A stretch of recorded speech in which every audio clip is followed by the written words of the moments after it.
Thank you, Rotary, Rotarians, for having us here today. As mentioned, my name is Clark Bell. I'm the general manager of Biograss Sod Farms. Biograss has been conducting business in Sandy City since 1981, so we've been here a long time. A lot of lawns and soil has come from that corner right over there on 9980 South State Street. Yesterday, the Salt Lake Tribune posted an article about our company that I'll be sharing with you called AquaYield. And it discussed our discovery and the innovation that we're bringing to the marketplace, the disruption that we're adding, and it's just kind of funny when you when you make a presentation or you have something go out in the world, you never know what effects are going to come from that presentation. After that article was printed, we heard from a golf course superintendent in Palm Desert, California. He somehow stumbled across the presentation, and we're going to be sending him a couple $1,000s worth of product now because he saw that. And secondly, CNBC, I'm sure everyone's familiar with the media out CNBC, they saw this piece, and they're going to come into Utah and film us and feature us towards the end of this month. And so I believe that there's always an audience for what you have to share. And I believe that you just never know what you share with someone, how it might impact their life. And so that's why we jumped at the opportunity to be here today. So real quick, AquaYield was founded in 2014. It was founded by my father and myself. That's him in the far right corner, myself just right next to him. We co-founded the business with a gentleman named Mike Bullock. Mike is our president and chief operating officer. Mike had also worked with some form of this nanotechnology in medicine and had an interest of utilizing in fertilizer. Some of you might recognize Mike's father. His name's Frazier Bullock. For the Salt Lake City Olympics in 2002, he was the chief financial officer and chief operating officer. In addition, you'll see that sly guy in the corner, Landon Bunderson. Landon's been involved in the different business entities that we're involved in for a little over a decade. Landon and I, we've worked with each other for some time, and he's our chief science officer. Basically, Landon is the scientist that is pioneering nanotechnology in use of agribusiness. And Landon has published multiple patent properties and is doing some pretty amazing things. So I'm glad that he could come here with me today. Quickly on AquaYield, even though we're in this small area of Utah where we don't have a lot of agriculture, we are making a national impact. This year in New York City at the American Business Awards, our little company won Small Energy Company of the Year in conjunction with some other awards. So it's been quite a ride starting this little company that we bootstrapped. We didn't take any investment. We used our own funds to start it to now where we are today. So when you look at agriculture and fertilizer, our mantra is that the fertilizer status quo isn't good enough. As we looked at farming turf grass at Biograss, we looked at, there's three things in farming that you typically don't have any control over when you look at them as a line item on your profit and loss statement. One of them is labor. The cost of labor can go up or down. Right now, truck drivers, we're spending a lot of money on truck drivers right now, the most we've ever spent, because the economy is booming, construction is booming, mining is booming, so we're paying a premium for those truck drivers. Second one that we have no control over is fuel. All of you gentlemen understand how that works. Fuel prices as that crude oil price goes up, hey, so does fuel. So that's another line item that really can eat away at your profits as a sod farm. Third one that has been something that's been uncontrollable has been fertilizer, crop nutrition. To plant your crop, you need to feed it and get it so that it's in a state where it's going to be a final end product, something that we can roll up and then place it on a pallet and deliver to a homeowner. And so as we looked at those three keys, we wanted to look at ways that we could potentially innovate and become better as farmers. And so we kind of realized that, hey, we're not happy with the status quo that is fertilizer, and this is something we want to improve. And that's how we stumbled upon this technology. So what's wrong with the traditional fertilizing process? What's wrong with it is when you go out to your home lawn and you put out a bag of fertilizer that's, let's say it has nitrogen, phosphorus, potassium, about 30 to 66% of what you're putting out on your home lawn doesn't efficiently get absorbed by that plant. It's wasted. So a big part of what we believe is wrong with the fertilizer status quo is waste. And we're seeing the effects of this and how they're occurring in our everyday life. I don't consider myself necessarily an environmentalist, but I consider myself that someone that I've had my hands in the soil trying to grow things since I was 8 years old. And I want to see if we can improve the measures of how we can do that moving forward. The United States Department of Agriculture in June of last year published this piece. And the blog post is called The Nutrient Challenge of Sustainable Fertilizer Management. And in this blog, they discuss how our global population, by the year 2050, we're going to have 9.7 billion people on this earth. And we are going to be struggling to figure out how we can feed all of those mouths. So here in the U.S., it's already a struggle now. 1 in 6 children go hungry every day.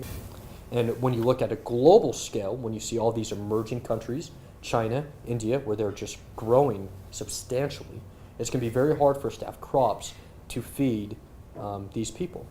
And so the nutrient challenge for us in farming is how can we get our fertilizers to be more efficient so that we can produce more food and energy for everything that we need to do, and as we're doing this, creating less pollution. And here locally in our own backyards, we're seeing some of the effects of this. Do we have anyone that recreates at Utah Lake here? Okay. So Utah Lake has had quite the algal bloom this past year. Last year, as many of you will remember, it was actually shut down. What the source is of why we have the algal bloom and the pollution that's affecting Utah Lake, it's kind of hard to pinpoint that. But what they call it is a non-point water source. And one of the keys of what they look at being a non-point water source as an issue as to why the lake is polluted is nitrogen, fertilizer, and phosphorus runoff. So going back to that, us discussing, hey, this fertilizer that we've been putting on our lawns, the technology in the manufacturing process has not been as efficient as it could have been. And now we're seeing the effects of this.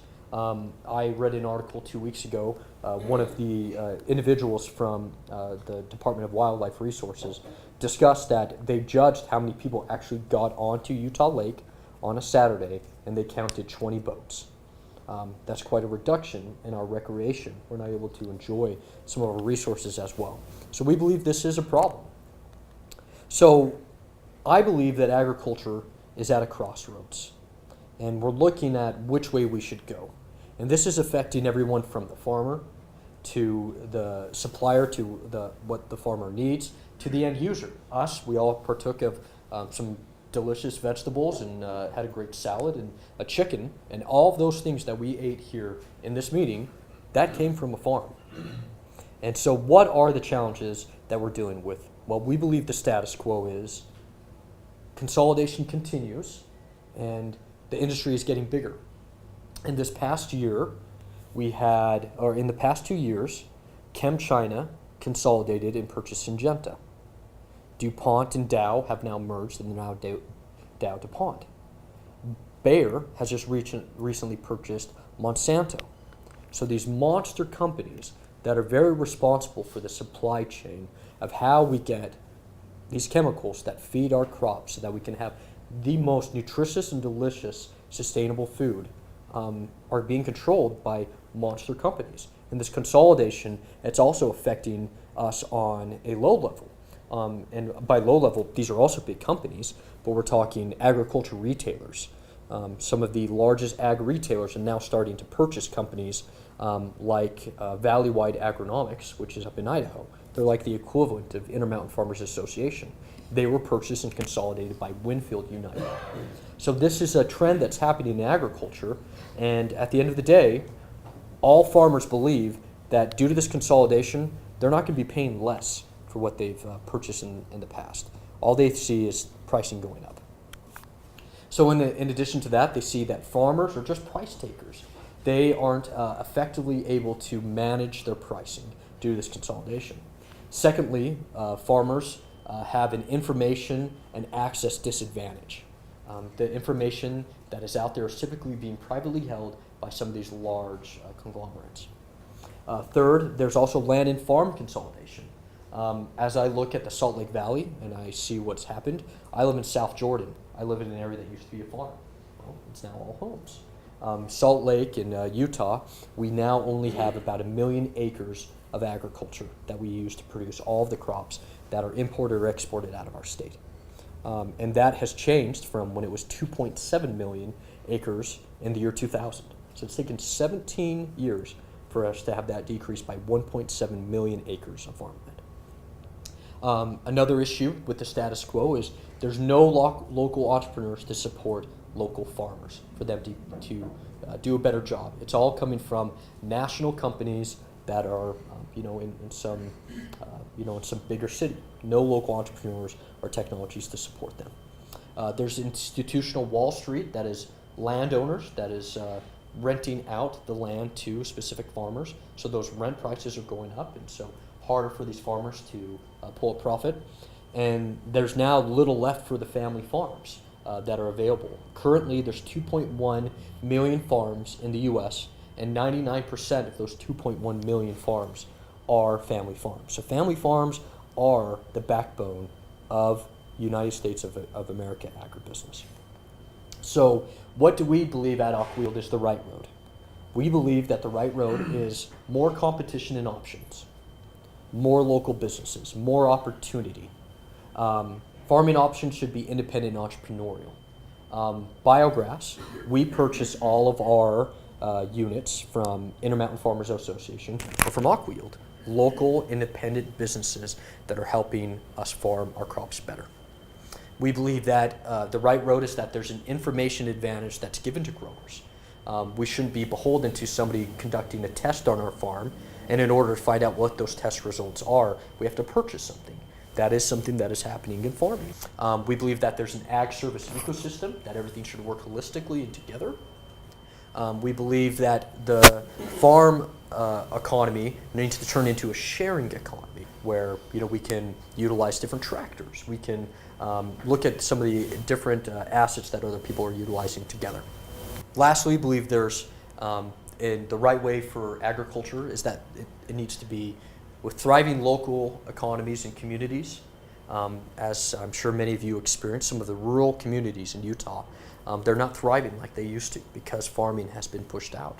And some of those local entrepreneurs that were pursuing and making things better, they're not concentrating that as much. That needs to come back for us. And then the right road is that farming is connected, it's smart, and it's all enabled by technology.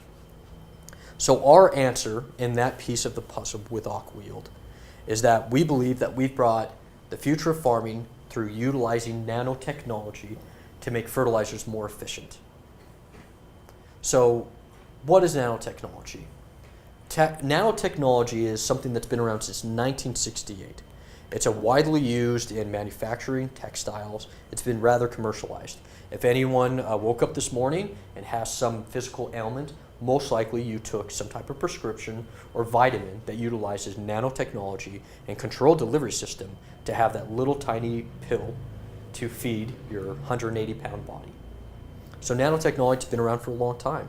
Why hasn't it been used in agriculture? We ask that all the time. Luckily for us, we have the patent on utilizing it with liquid fertilizers and liquid nutrition, and it's proprietary to us. So we believe, due to our beliefs, that this is a grower initiative and nanotechnology is going to enhance farmers and make things improve for them. With fertilizers utilizing nanotechnology, plants have a better absorption rate. They're able to get those nutrients better. The root hairs of those plants that have now been established, they can now get that fertilizer into those root hairs more efficiently. There's a lot of amazing and unique things that we're finding out every single day with our nanotechnology of how it can improve agriculture. And the way that we do that is a process that we call purify, minify, shield, and yield. So purify, we take water, and we ultra purify it.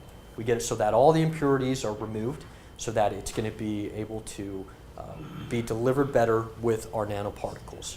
Secondly to that, we call the process minify. So imagine you would come to AquaYield, and if you wanted us to make the equivalent of feeding 250 acres of land, that would typically take about 250 gallons of fertilizer. Due to the efficiency effects of what we can do with nanotechnology, you can give us as low as a gallon to as high as 25 gallons of fertilizer, and we can make that now feed 250 acres.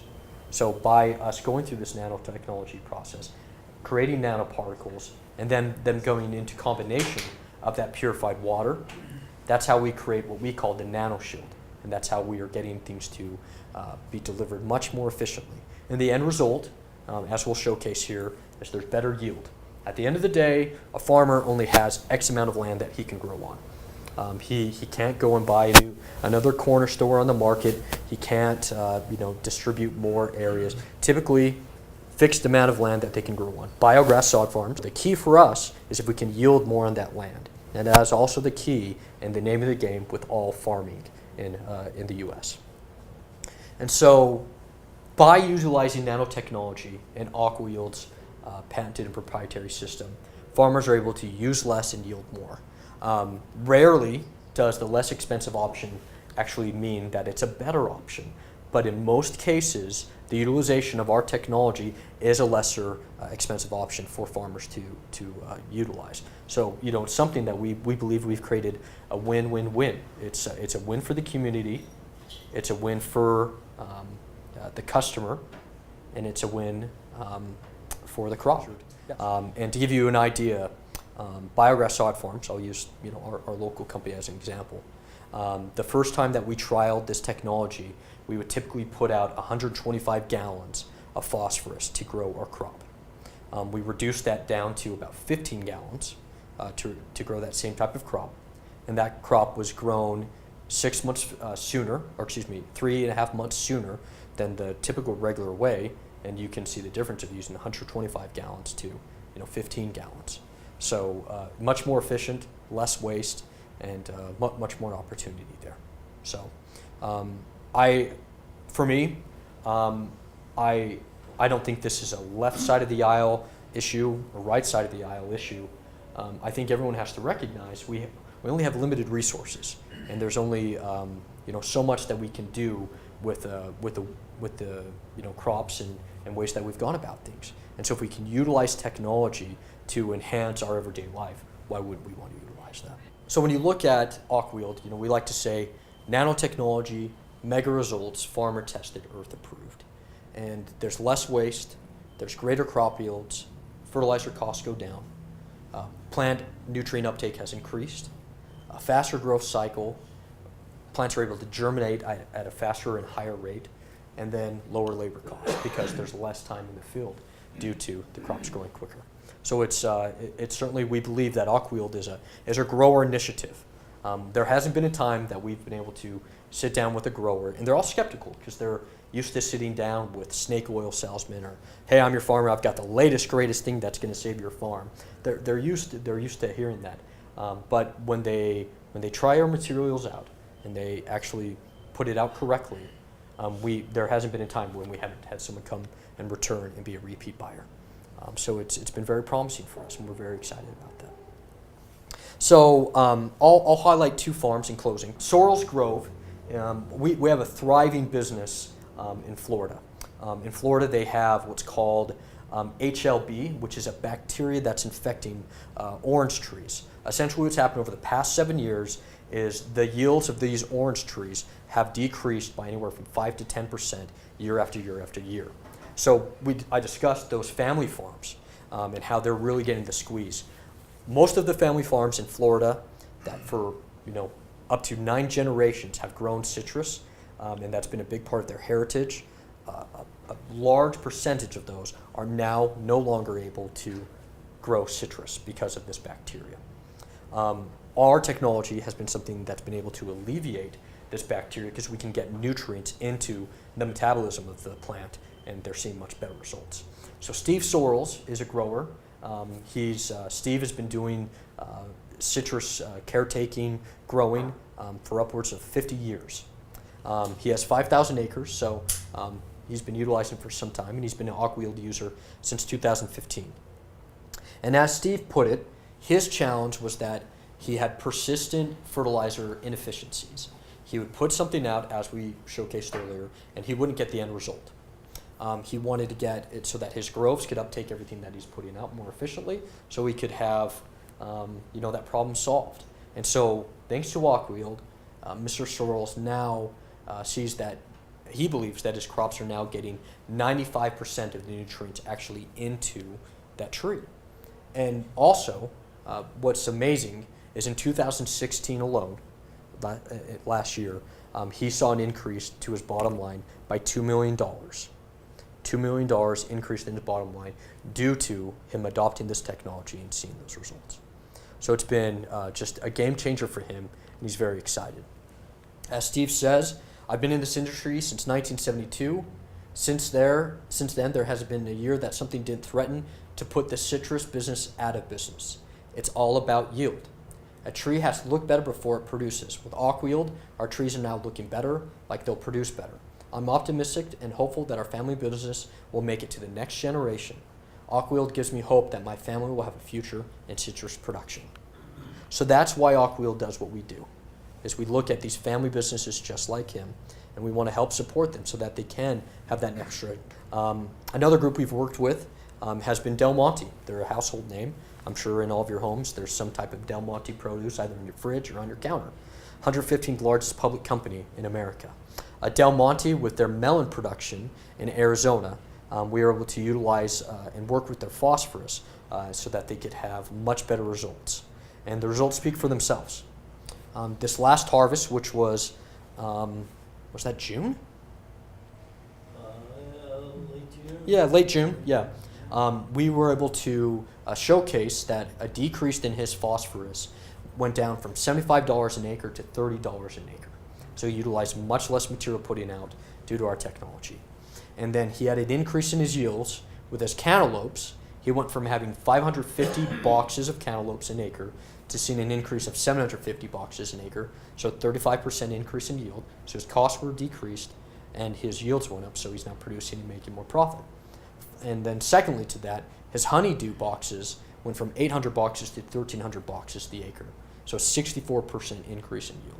We're now talking to Del Monte about how they can utilize this technology on all of their farms all over the world. So it's very exciting for us. The name of the game, as Scott Tollefson says in his video, we have a testimony video. You can see that on YouTube. He talks about how the name of the game for farmers is they have to use less and yield more. Farming has been commoditized. His prices haven't changed for what he gets for his end product since 1992 is what he states. And so for him, he needs to be utilizing resources better so that he can grow things more efficiently. So, Quo Vadimus, it's a quote that we say often on our farm, where are we going? We believe the future for AquaYield is to keep disrupting and adding our technology to agribusiness so that they'll see an end value. We also look at what we're doing, and we believe there's an opportunity to bring that into urbanization. We have not touched our technology with golf courses. Golf courses are under tremendous pressure to be utilizing less materials, bringing down their costs, being more environmentally and more profit friendly. We believe our technology can help there. I'm sure many of you might have a community farm that's nearby you where everyone goes in and farms the same community and they then partake of those produce. We believe as we look at the future in America, that's something that's going to be very utilized, and we believe our technology can enhance these community farms, which typically aren't working on a Del Monte type of line item and budget. And then certainly, lastly, we believe our technology has an opportunity to help out with hydroponics, with vertical farming, where these areas that we have gone from rural to now are being urbanized, we can now bring farming into indoors and can help those plants so that they can feed the local mouths. So that's where we believe the future is. So very exciting. We're very excited about everything we're doing. With AquaYield, we like to say it's a new day, and we've introduced the smallest innovation in agricultural history.